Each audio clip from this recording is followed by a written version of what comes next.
President Biden, something the special counsel said in his report is that one of the reasons you were not charged. সাবেক মার্কিন president Joe বাইডেনকে এভাবে সরাসরি নাম ধরে প্রশ্ন করেছেন ফক্স নিউজের একজন রিপোর্টার। পশ্চিমা বিশ্বে রাষ্ট্রপ্রধানদের এভাবে সরাসরি নাম বা পদবীকে সম্বোধন করেই প্রেস কনফারেন্সে প্রশ্ন করে থাকেন সাংবাদিকেরা।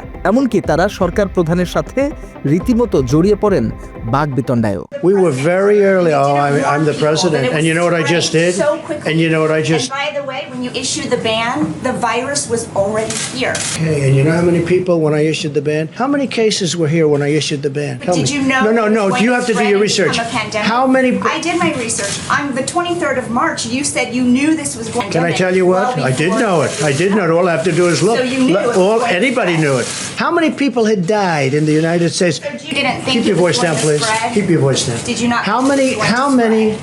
How many cases? In a tweet this weekend, Mr. President, you said that it's incorrect to say you're limiting the scope of the FBI investigation. What does that have? I don't mind answering the question, but you know, I'd like to do the trade. It has to do with the other right? headline in the news, which is the Kavanaugh nomination. I know, but how about talking about trade, and then we'll get to that. Anybody have a trade? Do you Go think ahead, your trade please. deal will pass through Congress, sir? I think so, but আবার গণমাধ্যমের broom মুখের উপর পড়লেও তাতে বিব্রত না হয়ে কৌশলে মস্করা করে বলেন এই সাংবাদিক আজ শিরোনামে আসতে চলেছেন। she just became a big story tonight. তবে বাংলাদেশের চিত্র ভিন্ন। এখানে রাষ্ট্রপ্রধানদের তৈলমর্দন বা অভিভক্তি দেখানো নিয়মে পরিণত হয়েছে, যেখানে প্রশ্নের চেয়ে প্রশংসায় জোরালো হয়ে ওঠে, জবাবদিহিতার চেয়ে বড় হয়ে ওঠে নিজের জবাব জাহির করার অভিপ্রায়। নেত্রী, আপনি আমাদেরকে দাওয়াত না দিলেও আমরা অনেকেই আপনার পেছনে সেই সময়টায় ভারতে ছিলাম। আমার গণমাধ্যম আমরা ওই দেশের সম্পাদকদের সাথেও আমরা কয়েক দফা মিডিয়া ডায়ালগ করেছি। বাংলাদেশে গত 15 বছরে যেসব ডিপ্লোম্যাটরা ছিলেন তাদেরকে আমরা আমন্ত্রণ দিয়ে মতবিনিময় করেছি।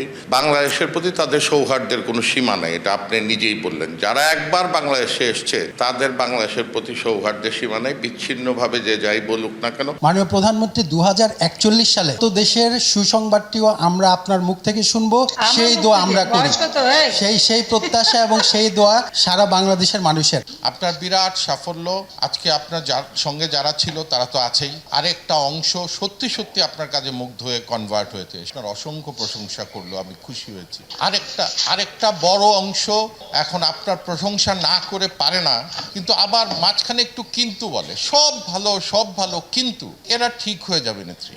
আর একটা ক্ষুদ্র অংশ বিএনপি, জামাত, ফ্রিডম পার্টি, যারা আল জাজিরা প্রোডাকশন করেছে, আমাকে জিজ্ঞেস করেছিল এই প্রোডাকশন সম্পর্কে, আমি কি অসাধারণ, শুধুমাত্র ক্রেডিট লাইনটা দেওয়া হয়নি। যদি শেষে লিখতো একটি BNP, Jamaat, freedom party production, তাহলে আমাদের আর এত কথা বলতে হতো না। সুতরাং এবং আমি নিশ্চিত খবর নিলে জানা যাবে যে এটা একটা পেইড ডকুমেন্টারি। টেলিভিশনগুলি আমরা তো একটু কাজ করি, কিছু নিজে প্রডিউস করে, কিছু স্লট বিক্রি করে পেইড ডকুমেন্টারি করে। আমার ধারণা আল জাজিরা ঠিক paid documentary by BNP, Jamaat, freedom party, কিন্তু এত ভুলে ভরা, এত অসঙ্গতিতে ভরা, সুতরাং মান অত্যন্ত খারাপ নেত্রী, এটাকে পাস মার্কও দেওয়া যাচ্ছে না। সুতরাং আজকে নেত্রী আমরা একটু হাসি ঠাট্টার মধ্যে থাকি। আমি 2022 সনে আপনাকে আপনার উপরে যে বইটা দিয়েছিলাম সেটার টাইটেল ছিল Sheikh Hasina on the right side of history. ইংরেজি বুঝি না। নিশ্চয়ই বুঝেছিলাম। তো আপনি এই নির্বাচনে জিতে আমার সেই টাইটেলটা যে ঠিক সেটাই প্রমাণ হলো, এবং আপনাকে আন্তরিক অভিনন্দন। আপনি মিউনিক সিকিউরিটি কনফারেন্সে আপনার সফলতা খুবই সফল হয়েছে, এবং আপনি বিশ্বে বাংলাদেশকে লিস্ট ডেভেলপমেন্ট থেকে ডেভেলপিং কান্ট্রিতে নিয়ে গেছেন, বাংলাদেশকে একটা মিডল পাওয়ারে নিয়ে গেছেন, একটা ইমার্জিং পাওয়ার হিসেবে নিয়ে গেছেন। শুধু হাসিনার আমলে নয়, বর্তমান সময়েও দেখা যাচ্ছে একই চিত্র। যে আপনাকে কোনো এই 200-র বেশি আসন পাওয়ার জন্য আপনাকে কোনো ইঞ্জিনিয়ারিং করতে হইল কিনা। Thank you so much. আপনাকে ওটাতে জানাই। আপনি এখানেই থেমে নেই দেশের সাংবাদিকতা। বিএনপি ক্ষমতায় আসার পর বর্তমানে পত্রিকার শিরোনাম হচ্ছে এ নিয়ে social activist Pinaki Bhattacharya post করেছেন। সেখানে বর্তমানে পত্রিকায় কেমন শিরোনাম হচ্ছে তার কিছু উদাহরণ তুলে ধরা হয়েছে। এমন প্রেস ক্লাবের ডালপুরি খেলেন তথ্যমন্ত্রী, প্রথম রোজায় মায়ের সাথে ইফতার করলেন শিক্ষামন্ত্রী, পটুয়াখালী ডিসি অফিসে পরিদর্শন করলেন নূর, মন্ত্রিপরিষদ মিটিংয়ে যোগ দিতে হেঁটে যাচ্ছেন প্রতিমন্ত্রী শারমিন এবং ইশরাক।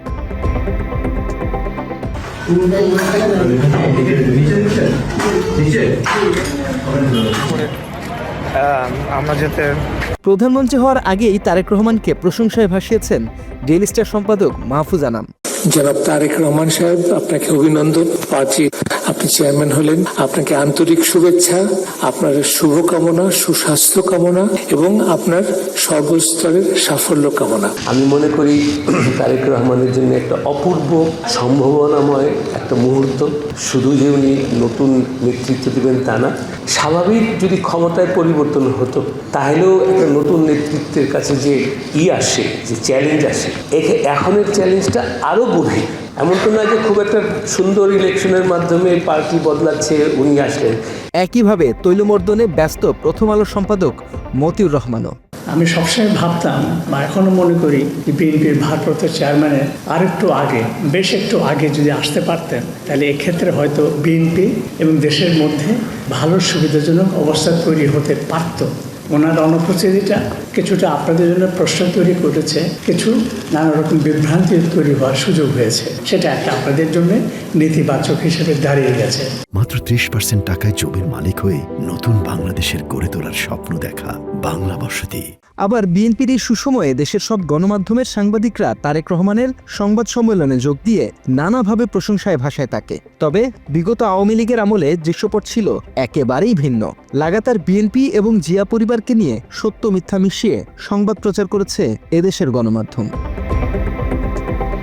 অথচ হাসিনার আমলেই এই প্রথম আলো ডেইলি স্টারের চিত্র ছিল একেবারে ভিন্ন। 2004 সালের 21 আগস্ট ফ্যাসিস্ট শেখ হাসিনার পরিকল্পিত গ্রেনেড হামলার দায় দিতে মরিয়া হয়ে উঠেছিল মতিউর রহমান সম্পাদিত এই পত্রিকাটি। কোনো ধরনের সম্পৃক্ততা না থাকলেও তারেক রহমানকে এই হামলার মাস্টারমাইন্ড হিসেবে চিহ্নিত করে একচ্ছত্র প্রভাব বিস্তার শুরু করে প্রথম আলো। 21 আগস্ট নিয়ে প্রথম আলোর সাজানো জজ মিয়া নাটকের প্রমাণ মিলেছে ইতোমধ্যেই। সাংবাদিক ইলিয়াস হোসাইন তার এক অনুসন্ধানী প্রতিবেদনে তুলে ধরেন টাকার বিনিময়ে সাজানো হয় জজ মিয়া নাটক। প্রথম আলো আপনাকে কি কি সুযোগ সুবিধা দিয়েছে, কি কারণে প্রথম আলোর কথায় আপনি সব জায়গায় যাইতেন, প্রথম আলোর অফিসে যাইতেন? প্রথম আলো আপনাকে কখনই কোনো টাকা পয়সা দেয়নি? হ্যাঁ, 2 লক্ষ টাকা আমার ট্রিটমেন্টের জন্য দিচ্ছে। এটা তো আমি আপনি তো একটু আগে বললেন কেউই আপনাকে টাকা টুকা দেয়নি। ওটা তো হয় নাই ভাই। তারপর মনে করেন আমি আরো টাকা ঋণ করে মনে করেন এই 2 লাখ টাকার অনুদান যে আপনাকে কে দিছে? এটা টিপু ভাই। টিপু? হ্যাঁ, টিপু সুলতান। মানে না, সেগুলি জানি। আমি একটা কর্মস্থলের ব্যবস্থা করে দেন, পরে বলছে ঠিক আছে দেখি আমরা একটা তাৎক্ষণিক ব্যবস্থা করে দেব। 2018 সালে প্রথম আলোতে মতিউর রহমানের লেখা একটি মন্তব্য প্রতিবেদন দেখলেই তার আওয়ামী বন্দনার চিত্র পরিষ্কার হয়ে ওঠে। ওই প্রতিবেদনে মতিউর উল্লেখ করেন 21 আগস্টের ঘটনার পর থেকে প্রথম আলোর নিজস্ব অনুসন্ধানে বহু নতুন তথ্যসহ প্রায় পুরো ঘটনা প্রকাশ পেয়েছে। বিএনপি জামায়াত জোট সরকার জেনে শুনে সম্পূর্ণ উদ্দেশ্য প্রণোদিতভাবে প্রকৃত আসামিদের আড়াল করার চেষ্টা করে। বিএনপি সরকার বেগম খালেদার নেতৃত্বে তার এই ঘটনার কোনো তদন্ত করতে দেয়নি, বিচার তো দূরের কথা, বরং তারা এই ঘটনাকে উল্টো মুখে চালিয়ে এর সব দায় আওয়ামী লীগের উপরে দেওয়ার চেষ্টা করেছে। শুধু আওয়ামী লীগ না, একই সঙ্গে আমাদের প্রতিবেশী ভারতকে জড়ানোর চেষ্টা করা হয়েছে। বিএনপি জামায়াত জোট সরকার ক্ষমতায় থাকাকালীন প্রথম আলোর করা বেশ কিছু সংবাদের সত্যতা নিয়ে প্রশ্ন ওঠে। সেসব সংবাদের শিরোনামে ছিল জঙ্গিদের মদতদাতা বিএনপির 8 মন্ত্রী সাংসদ, হত্যা নির্যাতন করেও রেহাই পাচ্ছে না বাংলা ভাই বাহিনী। অভিজাত এলাকায় এবার বিএনপির পল্লী 100 প্লটের 84টি পেলেন বিএনপির মন্ত্রী সাংসদরা। দুর্নীতিতে টানা 3 বছর শীর্ষে বাংলাদেশ সহ বিভিন্ন ধরনের মনগড়া তথ্যে ভরপুর। এছাড়াও দ্বিতীয় মেয়াদে খালেদা জিয়ার শাসনামল নিয়েও নানা ধরনের অপপ্রচার চালায় প্রথম আলো। তাদের প্রকাশিত একটি প্রধান শিরোনামে লেখা হয়েছে, দ্বিতীয় মেয়াদে খালেদা জিয়া বেপরোয়া হয়ে ওঠেন। 2008 সালে পত্রিকাটি বিএনপিকে কেন্দ্র করে অসংখ্য প্রতিবেদন প্রকাশ করে। এসব প্রতিবেদনে সাবেক স্বরাষ্ট্র প্রতিমন্ত্রী লুৎফুজ্জামান বাবর, তারেক রহমান, হারিস ও মামুনকে তৎকালীন সময়ের মহাদুর্নীতিবাজ আখ্যা দেওয়া হয়। আরও আলোচিত শিরোনামের মধ্যে রয়েছে, খালেদা জিয়ার সম্মতিতে বসুন্ধরার কাছে 100 কোটি টাকা চেয়েছিলেন তারেক, জজ মিয়ার পরিবারকে টাকা দেয় সিআইডি, জড়িতদের রক্ষায় বারবার সাজানো তদন্ত, বাবর আসামি হচ্ছেন সন্দেহে তারেক, হামলার আগে বৈঠক হয় উপমন্ত্রী পিন্টুর বাসায়। আর হচ্ছে প্রথম আলো, যে পত্রিকা আমি নিজেই লিখি, প্রথম আলোতে আপনারা দেখবেন সুযোগ পেলেই কি আপনার জাফরুল্লাহ চৌধুরী হচ্ছে বিএনপি পন্থী। আমি সবসময় সৌরভ ভাই আছে বলতাম, ভাই জাফরুল্লাহ চৌধুরী যদি বিএনপি পন্থী লেখা আছে, 1 বার 2 বার হলো আমি নিজের চোখে পড়েছি। জাফরুল্লাহ চৌধুরী যদি বিএনপি পন্থী হয়, তাহলে আনিসুজ্জামান আর জাফর ইকবাল ওনাদের নামের আগে আওয়ামী লীগ পন্থী কেন লেখেন না কখনো? প্রথম আলো ছাড়াও বিগত সময়ে দেশের টেলিভিশন চ্যানেলগুলো নানা অপতৎপরতা চালিয়েছে বিএনপি জামায়াত এবং জিয়া পরিবারকে নিয়ে। তার মধ্যে অন্যতম সময় টিভি। বিএনপির চেয়ারম্যান ও সাবেক প্রধানমন্ত্রী খালেদা জিয়ার ছেলে তারেক রহমানকে ভয়ঙ্কর উল্লেখ করে তার আমেরিকায় নিষিদ্ধের খবর প্রকাশ করে গণমাধ্যমটি। সেই সাথে শেখ হাসিনার পরিবারকে নিয়ে চক্রান্তে জড়িত তারেক, ডক্টর কামালকে হত্যার পরিকল্পনা করছেন তারেক, ইসরায়েলের গোয়েন্দা সংস্থা মোসাদের সাথে সরাসরি যোগাযোগ করেন তারেক, এমন শিরোনামেও সংবাদ করেছে সময় টিভি। বিএনপির প্রতিষ্ঠাতা জিয়াউর রহমানকে নিয়ে বিভিন্ন সময় মিথ্যাচার করেছে সময় টিভি। স্বাধীনতার ঘোষক শহীদ প্রেসিডেন্ট জিয়াউর রহমানকে রাষ্ট্রদ্রোহী হিসেবে উল্লেখ করে সংবাদ প্রকাশ করেছেন তারা। এছাড়া মাথায় পিস্তল ঠেকিয়ে ক্ষমতা দখল করেন জিয়া, তার কারণে 15 বছর মাসুল দিয়েছে বাংলাদেশ। জিয়াউর রহমানের যত অপকর্ম, এমন শিরোনামেও বিগত আওয়ামী লীগের শাসনামলে সংবাদ প্রকাশ করেছে সময় টিভি। একইভাবে হাসিনার ছেলে জয়কে হত্যা করতে চেয়েছিল বিএনপি, এই সংবাদও প্রকাশ করেছে তারা। একই সাথে ৭১ টিভি, ডিবিসি নিউজ সহ দেশের প্রায় সব গণমাধ্যমেই নগ্নভাবে একটা সময় বিরোধিতা করেছে বিএনপি এবং তারেক রহমানের। জুলাই আন্দোলনে হাসিনার সংবাদ সম্মেলনে চাটুকারিতা থেকে তার প্রমাণ পাওয়া যায়। মাননীয় প্রধানমন্ত্রী, আপনি বঙ্গবন্ধু কন্যা, আপনার সাহস এবং আপনার আত্মবিশ্বাস বাঙালিকে নানান সংকট থেকে বারবার সংকটের উত্তরণে সহায়তা করেছে। কেবল দেশি চক্রান্তকারীরা নয়, এর পেছনে ট্রেইনড বিদেশি চক্রান্তকারীরা যুক্ত ছিল এবং তার সঙ্গে অ্যালাইনমেন্ট করে আপনার যারা বিদেশি, যারা ষড়যন্ত্রকারী বা দেশবিরোধী আছে, তারাও সেখানে ছিল। আপনার অর্জনগুলোকে তারা টার্গেট করেছে।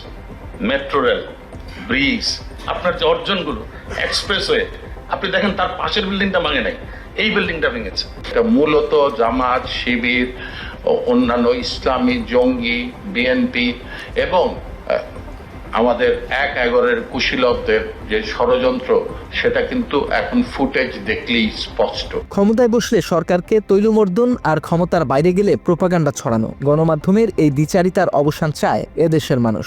কেননা গণতান্ত্রিক যে কোনো রাষ্ট্রে সুশাসন ও জবাবদিহি প্রতিষ্ঠায় গণমাধ্যমের ভূমিকা সবচেয়ে গুরুত্বপূর্ণ। তাই দায়িত্বশীলতা ও নৈতিকতার মাধ্যমে সাংবাদিকরা তুলে ধরবে প্রতিটা সংবাদের বস্তুনিষ্ঠতা, এমন আশা জনতার। জনগণের প্রতি আমার আহ্বান, আসুন যেভাবে আমরা গণতন্ত্র প্রতিষ্ঠার লড়াইয়ে ভূমিকা রেখেছিলাম, একইভাবে এবার দুর্নীতি এবং আইন শৃঙ্খলা নিয়ন্ত্রণ এবং জনগণের প্রতি জবাবদিহিতার মাধ্যমে আমরা বাংলাদেশকে একটি নিরাপদ মানবিক বাংলাদেশ হিসেবে প্রতিষ্ঠার জন্য যার অবস্থান থেকে আমরা ভূমিকা রাখি। Desk report, Bangla addition.